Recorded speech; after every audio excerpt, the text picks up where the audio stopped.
Тихвинский Ну, переулок. ну, альхамдулилlah, у меня есть жилье, у Уважаемые меня есть пассажиры, работа, будьте и я не внимательны при переживаю теперь на переходе этот случай. проезжей части. Не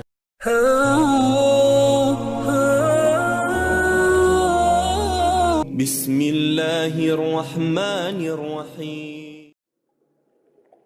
Katia mengaku sebelum mualaf, dirinya sudah tak asing dengan Islam. Ketika usianya 3 tahun, Katia pernah menginjakkan kaki di masjid.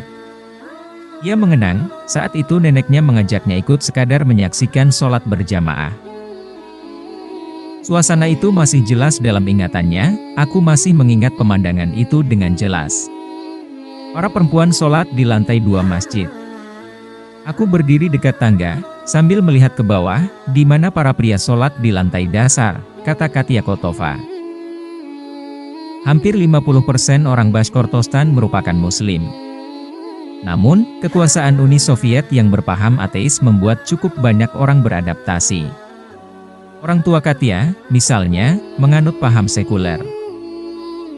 Ayahnya seorang Kristen Ortodoks Rusia, sedangkan ibunya Muslim Tatar. Tidak seorang pun dari mereka yang taat pada kepercayaan masing-masing, namun, generasi di atas orang tua Katia lebih religius. Nenek Katia, misalnya, tidak pernah meninggalkan sholat 5 waktu. Dari sang nenek, Katia pertama kali mengenal ibadah tersebut. Selain itu, ia sering pula mendengar suara sang nenek ketika sedang berdoa dalam bahasa Arab.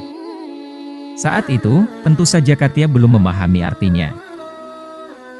Sewaktu aku masih kecil, kapanpun merasa takut, aku mengucapkan doa-doa Islami itu, meskipun tak paham betul artinya, kata dia. Di sisi lain, buyut Katia dari pihak ayah merupakan penganut Kristen Ortodoks. Saat berusia 13 tahun, Katia telah dibaptis menjadi seorang Kristen Ortodoks. Dengan begitu, di sekolah Katia merasa sudah seperti orang Rusia pada umumnya.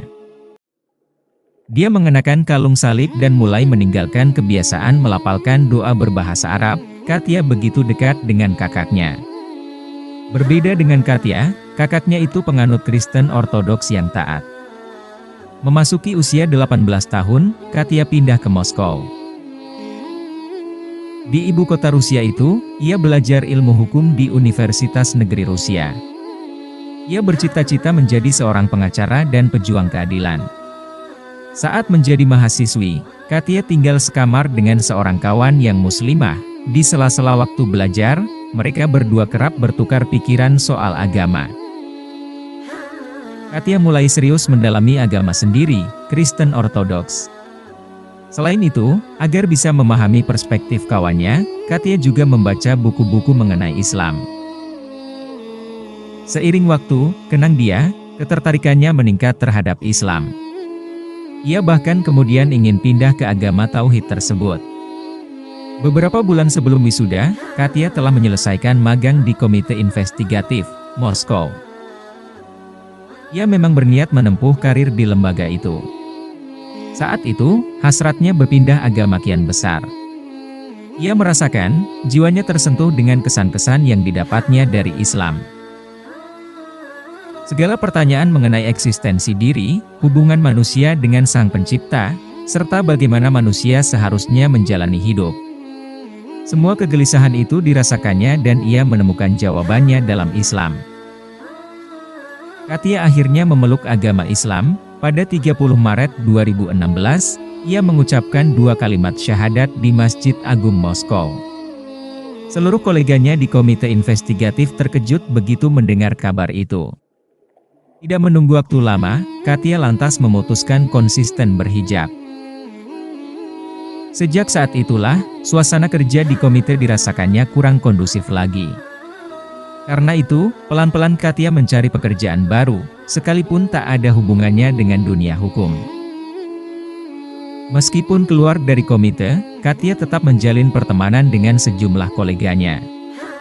Ia berhijrah ke Dagestan. Katia menjalani pekerjaan baru sebagai pelayan di sebuah kafe halal di sana sampai kini.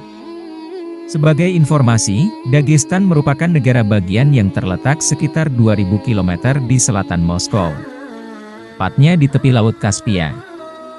Negara bagian Dagestan memiliki populasi Muslim terbesar ketiga, Saat ditanya apakah Katia menyesali masuk Islam di mana harus meninggalkan karir yang dicita-citakan dan bekerja hanya sebagai pelayan kafe, ia tak menyesalinya.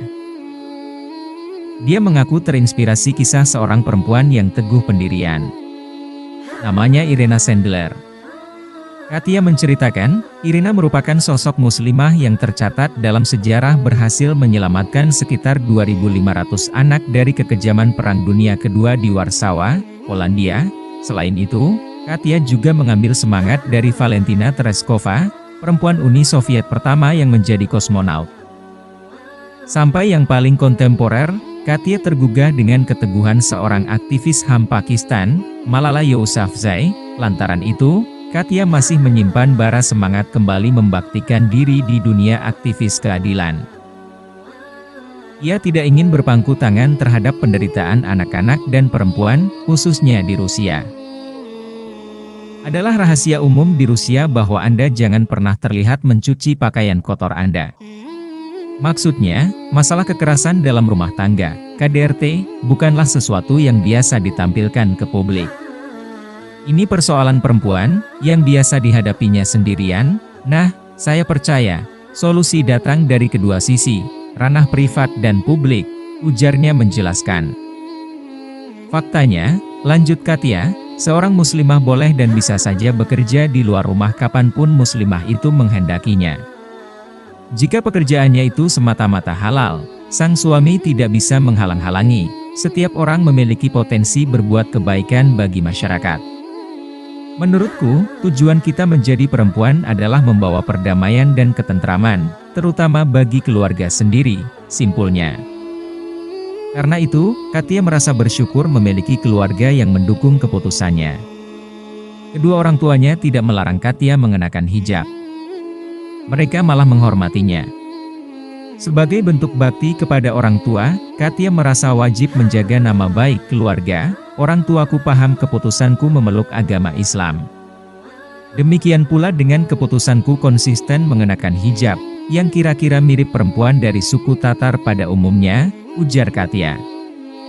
Dalam beberapa hari ke depan, Katia akan menghabiskan waktu liburan tahun baru bersama keluarga tercinta.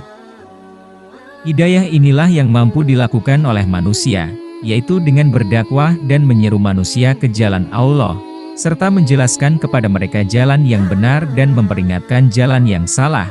Akan tetapi hidayah yang sempurna, yaitu taufik, hanya ada di tangan Allah Ta'ala. Meskipun tentu saja hidayah ini merupakan sebab besar untuk membuka hati manusia agar mau mengikuti petunjuk Allah Ta'ala dengan taufiknya.